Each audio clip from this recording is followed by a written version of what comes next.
ये waterproof series model है जिसमें हम ये पानी के अंदर भी रख के अपन अपना वेल्डिंग कर सकते हैं,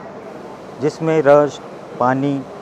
या आउटर में ही वेल्डिंग करने लायक अपना पावर सोर्स हमने प्रोवाइड किया है जो आर्क मॉडल में है, जिसमें 260,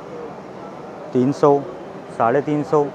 400, 450 ऐसे एम्पेयर तक का मशीन इसमें प्रोवाइड किया हुआ है। इसमें मॉडल है 261,